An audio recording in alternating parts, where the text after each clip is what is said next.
So hi mans, welcome back to Cine man.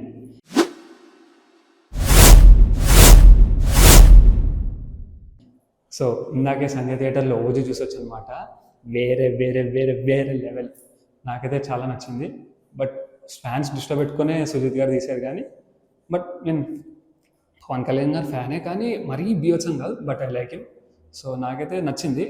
But there are some flaws also, but will discuss in further. So firstly movie అయితే it's a must watch చూడబుల్ movie for fans. Fans అయితే పూర్ణకాలే చింపేసుకుంటారు. ఇక next 10 years వరకు చెప్పుకోవచ్చు ఈ movie fans అయితే. So fans కోసం అయితే it's fans of movie, it's part.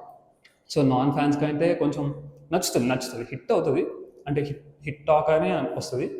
So normal fans కూడా నచ్చచ్చు. So will discuss in further. So mainly Sujeeth garu అండి, ప్రతి షాట్ పవన్ కళ్యాణ్ గారి కోసమే డిజైన్ చేసి నా హీరో నేను ఇలానే చూపించాలని ఫిక్స్ అయ్యాడు. అదైతే చాలా హ్యాట్స్ ఆఫ్ డెడికేషన్గా నా హీరోకి ప్రతి షాట్లో ప్రేమ కనిపిస్తుంది పవన్ కళ్యాణ్ గారి మీద. ఆయనకున్న ఇష్టము, ఆయనకున్న భక్తి పవన్ కళ్యాణ్ గారి మీద ప్రతి షాట్లో కనిపిస్తుంది. Really hats off man, you deserve it the success. And అంతగా యూనివర్స్ కూడా అంటున్నాడు. ఆ యూనివర్స్ ఉందో లేదో కూడా మీరు చూడండి, మీకు తెలుస్తుంది. ఎంజాయ్ చేయండి ఆ స్టఫ్, నేను చెప్తే బాగోదు. సో యూనివర్స్ అయితే ఉంది, పని పీక్ ఎక్స్పెక్టేషన్స్ పెట్టుకోవాలి, చూడండి మూవీ. సో మూవీ అయితే ఇచ్చివాడు, కానీ సెకండ్ హాఫే నాకు కొంచెం లాగ్ అనకూడదు కానీ, అంటే ఎందుకు అనిపించిందో కూడా చెప్తా. ఫస్ట్ హాఫ్ అంతా ప్రతి సీన్ హై మీద హై అట్లా వస్తూ ఉంటుంది.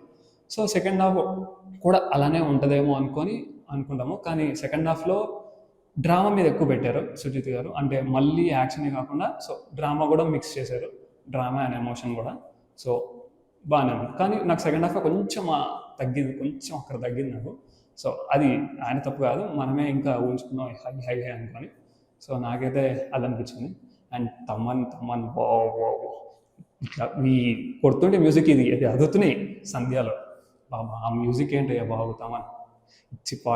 తమన్ తాండవం చేశాడు అంతే. ప్రతి సీన్లో బీజిఎం అయితే ఇచ్చిపాడండి, స్టైలిష్ బీజిఎం. ఎవ్వడరా అనిరుద్, నేనే అంటాను ఎవ్వడరా అనిరుద్, అట్లా కొట్టాడు Thaman. So hats off. And PK presence ఉంటుంది,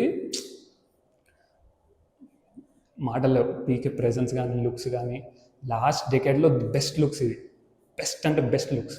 సో పీకే గారు యాక్టింగ్ కూడా బాగుంది, అంతా ఓకే. ప్రియాంక మోహన్ గారు కూడా చాలా బాగా చేశారు. And Shreya Reddy fire. So Salaar అంతా కాకపోయినా ఇందులో కూడా చాలా ఫైర్ ఉంటుంది, చాలా బాగా చేశారు. అండ్ ఇమ్రాన్ హష్మి చిప్పాడు, ఆయన కూడా చాలా బాగా చేశారు, చాలా వర్కౌట్ అయింది ఆయన కూడా. కానీ ఇంకొంచెం చూపించాల్సింది ఆయనని, అంటే అంత వైలెన్స్ చూపించాలి ఆయన సైడ్ నుంచి. నాకైతే అదొకటే అనిపించింది. సో ఇంకా ఓవరాల్ అంతా కవర్ చేసి వచ్చినట్టున్నా. సినిమా అయితే చూసానండి, మంచిగా వచ్చింది cinema. Full hype, most hyped of film అనుకుంటా, మోస్ట్ హైప్డ్. ఇంకేమంటారు, ఇంకా ఏం లేవు, మాటలు లేవు, నాకు మాటలు రాలేదు అసలు. ఇప్పుడు ఆ వైబ్లో ఉందా నేను. ఇంకా ఇప్పుడు నాకు నెక్స్ట్ ఉంది మళ్ళీ విమల్లో. ఏంటో రాత్రి యాక్చువల్లీ నాకు దేవిలో దొరికింది, కానీ ఆ టికెట్ బాగా ఎక్కడం వల్ల నా వల్ల కాలేదు. సో బడ్జెట్ ఇష్యూస్ వల్ల వదులుకున్నా. సో మార్నింగ్ సంధ్యలో 7:30 షో చూసాను. ఇప్పుడు నెక్స్ట్ విమల్లో చూడబోతున్నా. చూద్దాం సెకండ్ టైం ఎలా ఉంటుందో. కానీ ఫ్యాన్స్కి మాత్రం రిపీట్ వాల్యూ ఎక్కువ ఉంటుంది. ఇప్పుడు సలార్ ఎలా ఉంటుందో అలా రిపీట్ వాల్యూ ఉంటుంది. చూద్దాం, చూసేయండి, ఎంజాయ్ చేయండి. అండ్ గుడ్ బ్యాడ్ అగ్లీ చూసారా మీరు తమిళ్లో? అలా ఉంటుంది కొంచెం. అంటే ఒక ఫ్యాన్ బాయ్ మూవీ తీస్తే ఎలా ఉంటుందో అది ఒక ఎగ్జాంపుల్. సో కొంచెం ఆ టైప్లో అనిపించింది నాకు. కానీ మూవీ చెప్తున్నది ఇచ్చి పార్ట్ చూసాను. నాకైతే సెకండ్ హాఫ్ ఒక్కటి వర్కౌట్ కాదంతే. So this is my opinion on Ojas Gambheera. So I'll see in the next video.